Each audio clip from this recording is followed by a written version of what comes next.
Welcome, Jendela Cerita, tempat kisah tak berujung bermula. Ikuti narasi Irsan.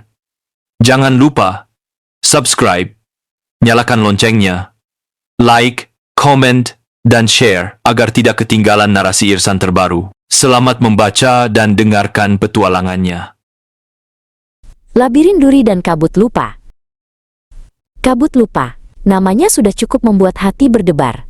Kabut itu perlahan menyebar, mengancam untuk menghapus setiap kenangan dari nama seseorang hingga sejarah panjang peradaban. Dunia hanya memiliki 48 jam sebelum semuanya hilang. Kita harus mencapai batu jantung hutan di tengah labirin duri di hutan ratapan sebelum kabut tiba, kata Irsan, jarinya menunjuk ke titik kecil di peta kuno. Batu itu adalah satu-satunya harapan kita. KL mengangguk tanpa melihat. Aku akan menjadi matamu, Irsan, dan kau akan menjadi jalanku. Kita sudah melalui hal yang lebih buruk. KL tidak melihat labirin duri, tetapi ia mendengarnya, sunyi, padat, dan berbahaya. Gerbang hutan ratapan adalah jaringan akar yang menjulang tinggi, dan labirin duri adalah labirin hidup yang terbentuk dari semak-semak tebal. Mereka berdua harus masuk ke dalamnya. Langkah pertama, Irsan terasa seperti sebuah jebakan yang mengunci. Labirin itu menjadi semakin sempit. Semak-semak berduri itu seperti dinding yang semakin mendekat. Irsan mulai berkeringat dan napasnya memburu. Kenangan saat dia kecil terjebak di sumur tua kembali menghantuinya. Terlalu sempit, KL, bisiknya. KL langsung berhenti. Meskipun dia tidak bisa melihat, dia merasakan getaran panik di tanah. Irsan, dengarkan aku. KL berbicara dengan suara tenang dan dalam. Aku tahu kau takut, tapi aku di sini. Aku tidak akan pergi. KL menggunakan pendengarannya untuk melacak arah yang benar.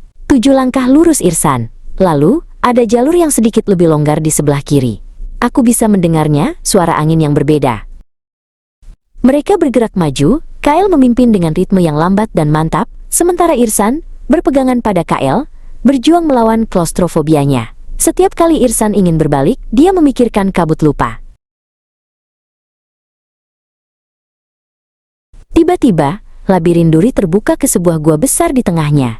Di sana, di atas sebuah altar batu yang memancarkan cahaya hijau lembut, terbaring batu jantung hutan. Kabut lupa sudah menyentuh tepi hutan ratapan. Mereka berhasil. Irsan berlari menuju batu itu, memegangnya erat-erat, dan membiarkan cahayanya menyebar. Sebuah gelombang energi hijau keluar dari batu, mendorong kembali kabut lupa, hingga menghilang sepenuhnya. Kenangan dan masa depan terselamatkan. Kelegaan membanjiri Irsan. Kabut ungu itu telah lenyap. Tapi batu jantung hutan itu mulai berdenyut tidak menentu di tangannya. Bawa aku ke cahaya, ke candi cahaya. Sebuah bisikan asing dan dingin bergema di benak Irsan. KL, batu ini. Dia bilang kita harus membawanya ke candi cahaya. Di puncak kristal, tempat asalnya, kata Irsan. Suaranya dipenuhi urgensi baru. Misi mereka belum selesai, ini baru permulaan. Tiba-tiba, altar batu tempat batu jantung hutan terbaring retak dan asap gelap mengepul. Asap itu membentuk wujud raksasa, penjaga bayangan labirin, marah karena tidur abadinya terganggu. Lari, Irsan. Sekarang, teriak KL, mendorong Irsan menjauh. KL tidak bisa melihat, tetapi dia merasakan aura dingin yang mematikan itu. Dia mengangkat tongkat kayunya, siap melindungi Irsan dan batu itu. Irsan tahu dia tidak punya pilihan selain lari. Aku akan kembali, janjinya, suaranya tercekat. Dia berbalik dan berlari menuju pintu keluar labirin, mencengkeram batu yang berdenyut, meninggalkan bayangan pertarungan di belakangnya. KL bergerak cepat. Dengan telinga sebagai matanya, dia menggunakan gema gua untuk memprediksi serangan penjaga bayangan. Bayangan tidak memiliki suara, tapi udara yang mereka pindahkan bersuara, pikir KL. Dari luar labirin, Irsan mendengar suara pertempuran KL. Dia melihat ke batu jantung hutan. Cahaya sucinya bisa membubarkan bayangan. Irsan berteriak, KL. Cari celah, aku akan mengalihkan perhatiannya.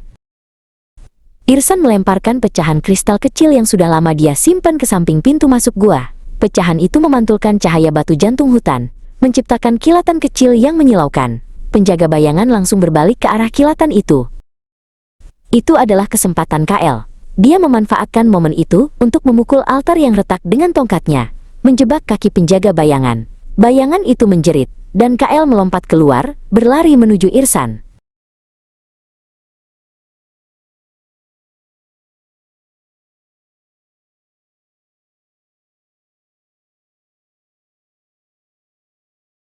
Mereka berdiri bahu-membahu di bawah langit yang cerah.